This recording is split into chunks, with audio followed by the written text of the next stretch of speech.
County Commissioner John Henry is with us, and we were talking about your visit, the county commissioner's visit to the county lockup, the jail. Right. Yeah. Were there prisoners in there? Yeah, there were. So they all had on our beautiful jumpsuits. So, we try to accommodate. There you go. There you go. And they are orange. Well, so, that's expected, I guess. Exciting stuff. So, all right. Well, what else did the commissioners work on yesterday? Another really good thing for Artesia, especially, we did get a bid award yesterday for sheriff's cars. Okay. Right? So law enforcement vehicles for the sheriff's department. There were 3 bidders that she talked about. I don't know how many were total, but there were 3 that she talked about yesterday. And good news for us is it did go to Guy Chevrolet. So Okay. it stays local. It'll stay in Eddy County, and that's always nice to see that those types of awards go. We try to keep the money here the best we can. So, are they getting cars or trucks or SUVs? I'm not sure what they're getting. Okay. And I'm not sure when. I mean, as we all know, cars are really tough to come by. I know he's been waiting on some other vehicles that we've bought a long time ago, and so there was a lot of stuff out there. But hopefully, these are. He had mentioned yesterday that production seems to be picking up a little bit on whatever he's got coming. I don't know if he's got an array of things or what's coming on, but. Good. So that went there. So that's always exciting. Again, back to the warden. The other thing that he did is he's trying to consolidate some nursing positions to make sure we always have something on call.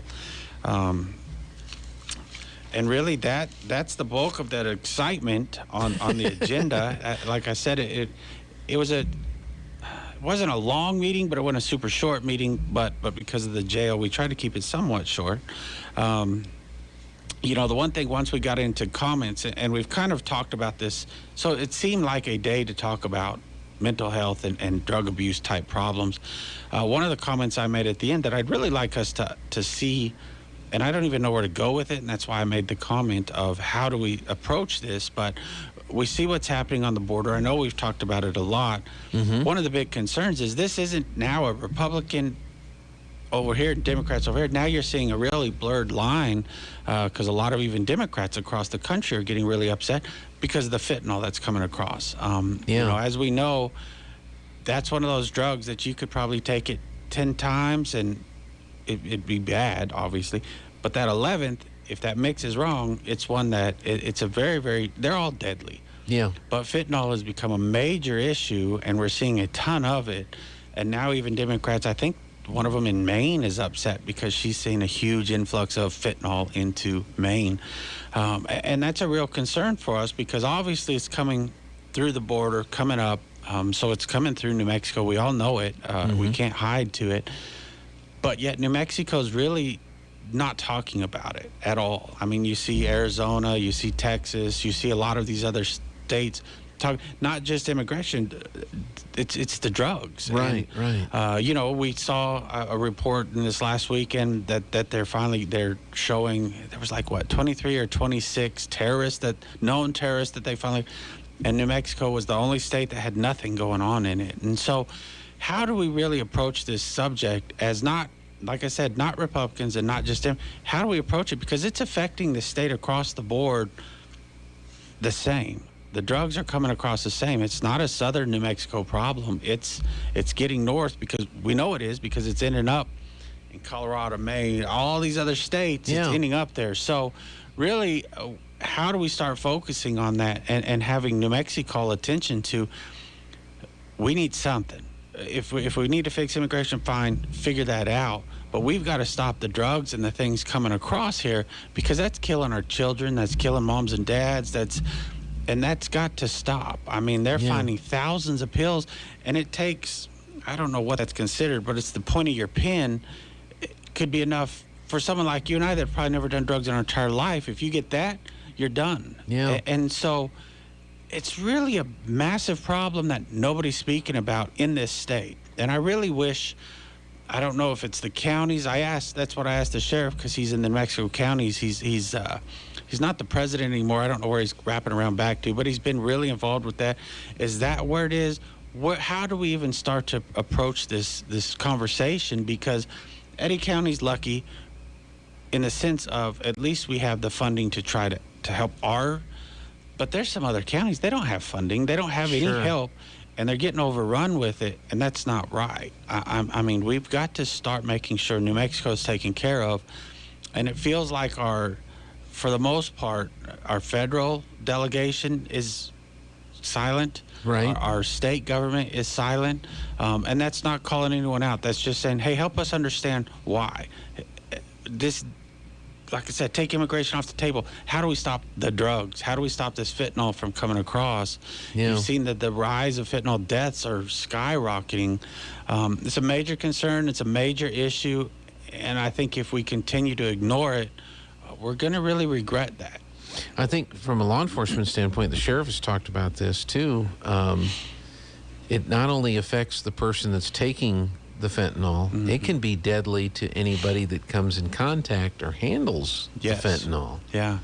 And that's a big concern that the law enforcement has, because now when you make a stop or an arrest or you're working on a case, you got to be worried about, am I getting ready to touch something here or come in contact with something that doesn't look dangerous, looks suspicious, but winds up being dangerous or deadly. Yeah, because what if you reach over, or what if you're working at a restaurant? It was all the time. Someone might drop a pill, and so when we're cleaning up, you reach over to scoop it up or pick it up and throw it away, or if it's got fentanyl, that could be a major problem. So, it's a major concern, and I just wish we could see something to say, here's our thoughts. And if your thoughts are, we're good with it, well, at least we know your thoughts. Yeah. But help us understand why, and that's what I've always said, at least help us understand why we're doing nothing, or why we're doing whatever it is we're doing. Yeah. Help us understand that so we can, we're not going to rally behind nothing, but if you're doing something, maybe we could get behind that, and let's quit pretending it's just the Republicans. It's not. There's a lot of folks that are suffering from this and that are concerned about it, and it needs to be addressed, because you're right. It does affect random folks as well, but if a loved one dies, that affects your whole family for a long time, and if we could have stopped that somewhere else, we should want to. Right. Has Eddy County, have you had anybody on the county level had conversations with, say, Lee County or Otero County or any of the other border I think counties? our sheriff is really active in that kind of stuff. So, he does a great job of making sure to stay in contact. He's part of the regional drug task. So he's got a lot of pull thoughts, conversations, and so we're really lucky to have the sheriff we do, because he does stay very active in that stuff regionally, which is good. Obviously Otero County, which Otero County Sheriff, a good friend of ours, mine from a long time ago, I think he won Sheriff of the Year. Really great to see. We've got a good representation of sheriffs, Lee County Sheriff Chavez, Eddy, Otero, really strong, Lincoln County, really strong group of sheriffs down here that work together to try to resolve these issues. So it's nice to see that collaboration. The counties are the same way. Lee and Eddy work on a lot of stuff together to try to make things better, because sometimes you feel like you're on your own, and we've got to come together. So if you try to tackle it as your own county, it's just too great of an issue to do. So you see a lot of partnering down here with the ones I mentioned, Chavez, Lincoln, even with the commissioners, trying to resolve some issues that are being ignored or not being talked about, or so fill in the blank. So you do see a really good group of folks concerned and working towards what I think our citizens are asking us to do. How much do you think this ties in together? Because you talked in the previous segment about the jail and the concerns over potential growth and being able to house folks, plus the mental health funding that the county is going to try to obtain, grants and so forth. Right. It all kind of ties together then. If there's Absolutely. an increased enforcement effort going after the drugs and drug interdiction, and arrests are made, then that means people are going to need to be off the street for a little while. Where are you going to put them if there's this big push to start arresting people? Right. Or finding or getting people off the streets that maybe are addicted to some of these drugs and they need their help to get off of those addictions. Yeah. So all kind of ties together. All ties in a way. together. Yeah, 100% it ties together. And unfortunately, right now, like we've said a number, it all goes to the jail, and that's probably not the right place to address a big chunk of this stuff. But unfortunately, that's what our state has done at this point, and I think that's why I get really frustrated. The state has a lot of money right now. The state usually, as long as they leave us alone down here and let us work, the state does pretty well when oil does well. And why are we not addressing these issues? Because it's not just a southern issue. I mean, we know up north you have the same problems, same addictions, same suicide/deaths, or drug overdose. All of that is everywhere, but I don't see it being addressed. We're addressing feel-good things, right? Marijuana, that's a feel-good thing, right? That was an easy thing to chalk off. Oh, look what we did. Okay, but now you're compounding an issue that nobody seems to want to address. Yeah. And we're going to have to, at some point as a state, address this because we're compounding the problems. You just added a new layer of problem by giving recreational marijuana. Some people are saying, oh, it's great. I use it all the time. It's wonderful. Okay, cool. It works for you. But there's other folks that kick it into a whole different way. And so we've got to be prepared, and we're not. We've never tried to fix the problem. We passed gun laws to take things away from mentally health. Okay, well, why don't we address the mental health? We In can't, addition to the weapons. Because the gun law was easy. That makes it look like we're doing something, but we're not. We're just making a Band-Aid on something. And you're right, at least maybe that helps a little bit, but we've never addressed the problem. Yeah. And we've got to get serious about addressing these problems. And hopefully somebody gets in there, whether it be the current or future. It's got to be addressed. It's got to come to a head at some point. And we've got to start worrying about our citizens and saying, hey, enough's enough. We need to start taking care of folks and help them get off of it, because New Mexico's already upside down. We have more taking than giving. If this path continues, at what point does it get to a breaking point where you're like, oh, now we've got way more taking than giving.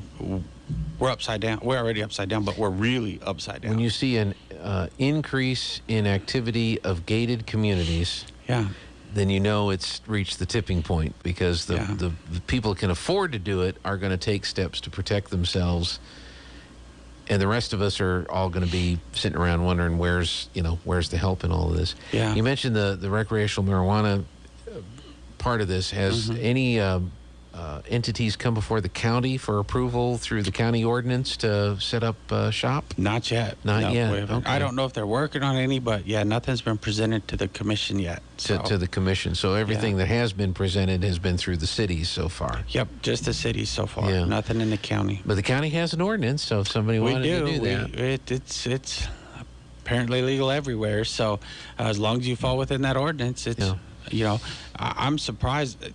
Across the board, it seems all counties would be a little easier, because I get Albuquerque, the whole county seems to be the city, but most counties have quite a bit of rural space where you would think you would find a place easier, but people seem to be settling down in cities. In the cities. Yeah. So, okay. Well, that's it is what it is. Anything else that came out of the county commission, or any other issue that you'd like to bring awareness pretty much, I guess we kind of, the whole thing seems like it was just one subject. It really wasn't, but it kind of correlated, like you said, together. So, but that was the bulk of our meeting yesterday. Okay. Lots of excitement. I mean, things in the county are looking really. Oh, Jason Burns did say our road. Your road guy. Our road guy. So we're getting really close on one of the loops. We're going to start opening sections and start moving some trucks and stuff through. So okay. Hopefully that's going to continue to move on the path we are, and should be. And this is the Carlsbad bypass. Yep, the bypass. So it really will help folks down here who've been telling me, man, it takes forever to get across, or this. So it'll help when you're trying to jump to that other side. Which part of it do you think they're close to opening, or did he say? He told me, and I can't remember. I'd have to ask. I can't remember if it was on the east side or south from 82. Yeah, I can't remember which side he said. Okay, I don't know but they where are it just getting ready. went. So I had it until you asked me. I'm sorry. No, it's all right.